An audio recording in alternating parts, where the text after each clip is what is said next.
Salam hormat. Anda boleh dengarkan ini sambil kerja. Doa tanpa patung Buddha, bolehkah? Boleh. Kalau Anda di kamar, ya, asal bersih, rapi, boleh. Anda cukup visualisasikan, Anda bayangkan Sang Buddha hadir di hadapan Anda. Udah cukup. Tidak harus ada rupang Buddha, asal kamarnya bersih dan rapi. Kalau kamarnya bersih, rapi, suasana kita juga enak. Kalau kamarnya berantakan, kitanya yang kurang sopan kepada Sang Buddha. Kira-kira gitu. Sang Buddhanya nggak apa-apa, kitanya yang kurang sopan. Sang Buddha tak pernah minta dibuatkan patung atau rupangnya. Menurut yang dibaca dari komik body ini maupun dan seterusnya, ini ya seri komik body Ehipasiko, mungkin ada yang sudah punya. Tidak ada pernyataan Sang Buddha minta dibuatkan rupangnya. Mohon kepada yang udah lebih ahli dalam Tipitaka, kitab suci Buddha, mohon komentarnya. Karena saya pribadi jelas belum baca semua. Tipitaka itu tebalnya 3 meter. Anda kebayang? Tebalnya Tipitaka itu sudah lebih dari kamar ini. Terus terang belum baca semua. Tolong kalau emang ada pernyataan dari Sang Buddha minta, tulis di kolom komentar, kita diskusi, ya. Tapi Sang Buddha juga jelas bukan narsis, ya, minta disembah. Lebih pasnya kan kita meneladani beliau, sikap beliau, tindakan beliau, supaya kita juga nantinya jadi tercerahkan seperti Sang Buddha. Pada zaman Sang Buddha hidup, yang dipuja untuk mewakili adalah pohon Bodhi. Betul, pohon Bodhi. Tempat petapa Gautama meditasi dan akhirnya tercerahkan jadi Buddha. Itu ada diungkapkan di komik body yang tadi. Raja Bimbisara, salah satu donatur yang mendukung Sang Buddha Gautama, suatu saat merindukan Sang Buddha karena Sang Buddha berada di lokasi tempat yang lain. Nah, dari situlah yang Arya Moggallana, salah satu murid beliau yang paling sakti, nanya ke Sang Buddha. Beliau bisa pindah tempat dalam sekejap kemana-mana gitu ya. Apa yang bisa mewakili Sang Buddha? Dan dia juga diskusi dengan murid-murid yang lain. Nah, singkat cerita, pohon Bodhi lah yang jadi wakilnya. Setelah Sang Buddha wafat, yang jadi objek puja adalah reliknya Buddha. Relik adalah hasil kremasi makhluk-makhluk suci. Tidak hanya Sang Buddha Gautama sendiri yang menghasilkan relik, tapi juga para siswanya yang arahat. Termasuk juga di zaman sekarang ada sejumlah biku dan berumah tangga yang hasilkan relik. Dari situlah, sesuai wasiatnya Sang Buddha, dibangunlah cetia-cetia untuk memuja relik-relik itu. Dan relik-relik itu terus disebar ke seluruh dunia sampai saat ini. Umumnya, relik-relik Buddha ini sudah ada di berbagai wihara di Indonesia. Anda bisa temui. Sudah tentu dengan pikiran penuh rasa hormat, batin tulus, ya, menghormat relik dari yang terberkahi dan siswa-siswanya. Semoga semua berbahagia berkat ini. Apakah ada patokan dalam membuat rupang Buddha? Ada, yaitu namanya Mahapurisa Lakhana. Ada 32 tanda fisik manusia agung. Ini sudah ada sejak Pangeran Siddhartha dilahirkan.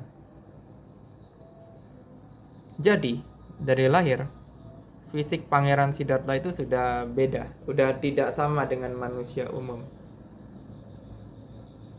Bagi yang memiliki gini, tepatnya ada 32 tanda manusia agung ditambah 80 ciri tambahan.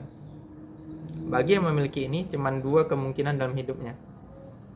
Menjadi sama Sang Buddha atau menjadi Raja Agung Dunia. Ada lengkapnya, ada di slide berikutnya.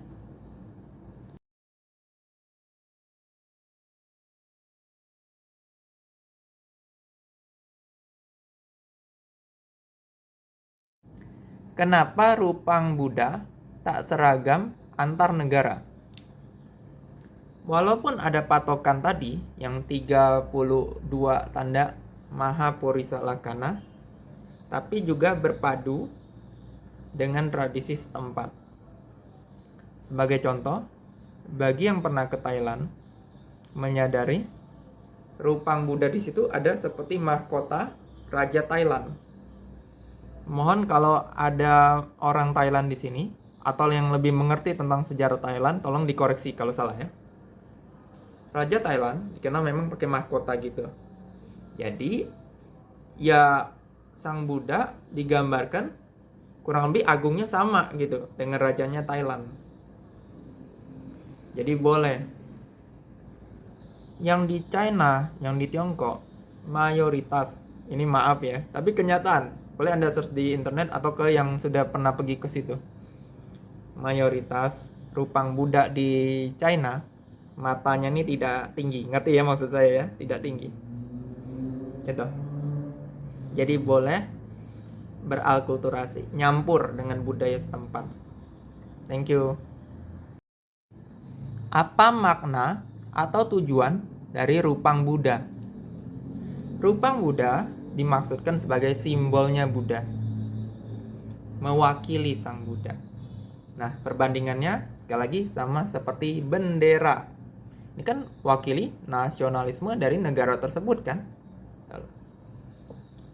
Jadi dengan melihat rupang Buddha, kita dibantu visualisasi Sang Buddha. Kita juga diajak meneladani Sang Buddha. Tindakannya, tutur katanya, pola pikirnya gitu. Supaya nantinya juga kita tercerahkan. Begitu ya. Jadi sekali lagi, umat Buddha bukan penyembah patung. Sama kayak orang menghormati bendera. Bendera umumnya kan fisiknya cuma kain, tapi kan bukan pemuja kain, tapi menghormati nasionalisme negaranya. Thank you. Apa yang Anda lakukan kalau simbol agama Buddha masuk kloset? Ada seorang umat yang nanyain ini ke Ajahn Brahm. Bagi yang pernah baca buku Si Cacing dan Kotoran Kesayangannya, pernah baca ini.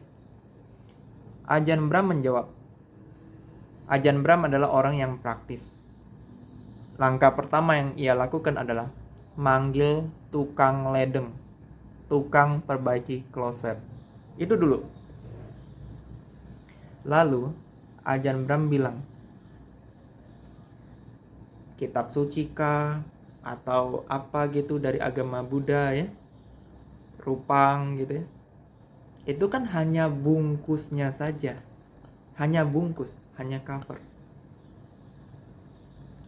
Kalau rusak bisa dibikin ulang, kayak kitab suci ya, tinggal cetak ulang. Rupang rusak, tinggal dibikin ulang. Yang Ajahn Brahm tidak izinkan orang hancurkan adalah isinya. Isinya adalah cinta kasih, welas asih, kasih sayang yang Ajahn Brahm tidak izinkan orang untuk hancurkan. Kalau kitab sucinya, kalau rupangnya, itu hanya bungkus.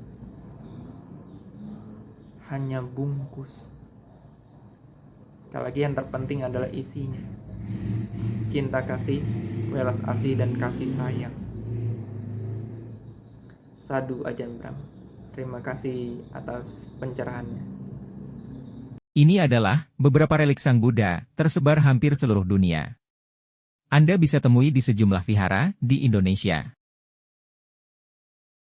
Ini adalah pohon Bodhi di Bodh Gaya, India. Keturunan dari pohon Bodhi ini tersebar di seluruh dunia, termasuk di sejumlah vihara di Indonesia.